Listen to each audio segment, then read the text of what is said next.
channel, Len SG Live. So, today's video guys, ang flexing po natin yung mga binigay sa atin na mga luma na pero bago pa siya guys. So, bago ko po impisahan ang pag-flex ng video, ay ayan, ipapakita ko po sa inyo guys. Ito po yun guys. Binigay po siya sa akin. So, ano na lang nila to, napaglumaan nila ito guys. So, binigay naman po nila sa akin. At syempre, kinuha ko naman dahil maganda pa siya. Wala naman pong issue, wala naman pong sira. So, ito po yung kabuuan ng bag. Ito yung front, ito yung side, ito yung likuran niya. So, ayan guys. So, akala ko, isang piraso lang siya nung binigay sa akin. So, sabi ko, parang mabigat. Inuwi ko po. So, nung nandito na po ako sa bahay, guys, chinek ko po kung ano yung laman. So, ayan, guys. Papakita ko kung ano yung laman ng bag na ito. So, ayan. Buksan na po natin ang zipper. So, ayan. Pagbukas ko po ng zipper, guys, ito po yung mga laman nung binigay na bag sa akin. So, ayan. Ito po. So, hindi ko pa alam kung ano to mamaya. O-open po natin. Ayan. Ayan. So, mga damit din ito, guys. Tapos, meron pa siyang laman sa loob. So, ayan. Ito, wala na siyang laman, guys, ha. Tabi lang muna natin. So, bag din po yung laman sa likod. So, ito naman yung harapan. Ito rin yung likod. So, pwede siyang shoulder bag, pwede rin siyang i-backpack kasi meron siyang ganito. So, buksan naman natin guys, yung bag na to para makita natin kung ano yung laman at meron pa pong laman. So, ayan, binuksan na nga natin. So, ayan, meron po siyang laman na ganito. Parang bag din siya, hindi ko lang alam kung shoulder bag o ano ba siya. So, ayan, mamaya, bubuksan natin. So, ilalabas ko lang muna ang laman ng mga bag na to. Ayan. Then, ito guys, ang maganda. Bag din po siya. Ayan. Ayan. Ayan guys. At, meron pa siyang nakasamang isang notebook. Ayan. Diba? Ayan. Ito po. Ito po yung pinamigay sa akin. Na sobra po akong natuwa kasi maganda po yung mga laman ng binigay sa atin ng bag na yun at mapapakinabangan po ng mga anak ko. So, unahin na natin guys yung pag-flex dito. Ito yung unang bag na binigay sa akin guys, diba? Ito yung una na inabot sa akin. Yung mga nilabas ko nasa loob niya lang. So, ito. Isa po siyang backpack na ganyan na pang-travel po siya kung gusto yung pang-travel. Pwede rin siyang pang school or ano. So, napakaganda po nito guys. At mukhang matibay naman siya. Ayan. So, ito po yung harapan ng bag. Ayan.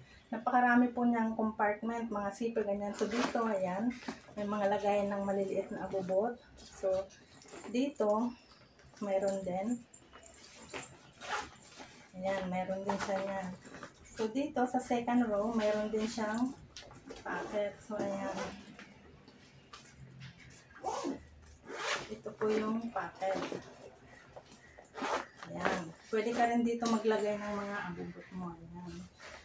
Tapos, ito yung pinaka-main na lagayan ng gamit. Ayan. Ito yung loob niya. So, kung titignan mo guys, para siyang luggage, no? Ayan. Ayan. So, pagdating naman dito sa likod guys, meron pa rin siyang another extra pocket. So, ito po pala yung lagayan ng laptop kung may laptop ka. Yan, lagayan to ng laptop. Then, dito sa likod, meron pa rin siyang pocket. So, kung magta-travel ka, dito yung lagayan ng passport. Ayan. So, diba? Napaka-convenient niyang gamitin. Napakarami niyang mailalagay.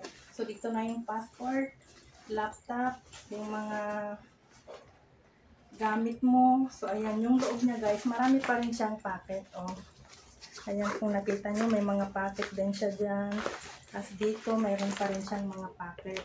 At hindi lang yan guys, mayroon din siya dito sa ibaba. Mayroon pa rin siyang packet. So, dito mo ilalagay yung sapatos mo. Ayan. So, diba? Oh. Kung may dala kang sapatos, ilagay mo dyan. i-zipper mo na. Ayan. Ayan. Sa baba po yan ha ng bag. So, ayan guys. Ito po. Ito yung una. Pangalawa, ito po. Isa din po siyang shoulder bag. Ayan. Pag gagamitin, ganyan. Pero kung gusto mong ilalagay sa backpack, pwede mo siyang habaan dito. Ayan. At backpack na rin siya guys. So, ayan. Siyempre, marami din siyang mga pocket. At maganda siyang gamitin guys. Matibay. Magandang pangpasok sa school. Ayan. Ayan. Then, yung next po guys, ito. Ito yung isang maganda. O, ano siya guys? Shoulder bag siya na ang tatak ay LB. So, bahala na kayong mag-isip kung ano yung LB. Basta ako, alam ko yung tatak na LB na yon. Ayan. So, ito po yung bag na ito guys. Nakasama po ito sa binigay. So, dito sa likod, mayroon din siyang pocket. So, kagaya namin ng mga OFW, kung nga magde-day-off kami, pwede mong ilagay yung easy-link mo dito. Kasi kami guys, card yung ginagamit namin na pambayad sa MRT, bus, ganun. So, mayroon kaming card na tinatap lang ng ganun yun. Para mas maganda, dito mo lang ilagay. Pag kailangan mo, yan, dugot-dugot lang. Yan guys. Ito po yung kanyang harapan. Buksan natin yung loob. So, ito po yung bukasan niya, no? Ayan. Ayan, buksan na natin. So, ito yung loob niya, guys. Siyempre, meron din siyang zipper. Ayan. Ayan. Ito naman po yung bag niya. At parang pang social ba siyang gamitin. Kaya hindi bagay ito sa akin. Ayan. So, ayan. Sara na natin. Ayan. Mga binigay lang to sa akin, guys. Ayan. So, kung shoulder bag siya, guys, pwede rin siyang shoulder bag. Sara na natin, ha. Yung shoulder bag siya, guys, ganyan lang siya. Pwede rin siyang ganyan, gamitin. Kung gusto mo namang habaan, lain mo lang yan. Ganyan, body bag naman siya. Ayan, ganyan, di ba? Ayan. So, pwede siyang, ano guys, pwede siyang habaan, pwede rin siyang liitan. So, ayan. So, ito po guys, yung pangatlong laman ng bag. Ang next po guys, ay ito naman. Ito. So, ang nakalagay dito guys, Longchamp. So, ano to? Longchamp siya na bag. So, ayan. Buksan natin. At ito guys, parang hindi pa siya nagamit kasi naka-plastic pa talaga siya. Ayan. Ayan guys. Ayan. Ayan. Napunit na yung papel. Ayan. So, may mga ganito pa siya. Nabalot pa siya ng ganitong ganyan. So, tanggalin na natin guys. At ayun nga guys, hindi pa siya nagamit, bago pa kasi may mga plastic pa siya. So, ito buksan natin. Ganyan. Ay, ganito naman siya guys, bag din siya. Ayan. So, ang tatak niya is, Longchamp. Ayan. Ganito yung klase ng bag na to guys. Buksan natin ha. Ayan. So, hindi pa talaga siya nagagamit. So, ito yung ano niya guys. Oh, Longchamp. Ayan. So, itong bag na ito guys, malaki din siya. Ayan. Marami din na ilalagay. Pag ginamit mo itong bag na ito guys, malaki din siya. Oh. Ayan. So, ganyan ang kabuuan ng bag na ito guys. Ayan. So, halata guys na bago pa, hindi pa nagamit kasi may mga plastic pa. Nakita nyo naman, tinanggal ko lang siya sa plastic at may mga balot-balot pa siyang papel na ganito. So, ayan guys, ito. Bali, ang binigay ko sa akin ay 4 na bag. Ayan. Tapos, mag-start naman tayo dito guys sa binigay niya na ito. Damit. Damit naman siya guys. So, open natin yung plastic para makita natin kung anong klaseng damit ito. So, ayun nga guys. Isang damit ang binigay niya. Ayan.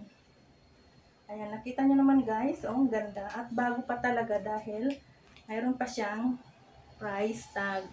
Ayan. So, kung nakita nyo po yung tatak niya guys, ito po.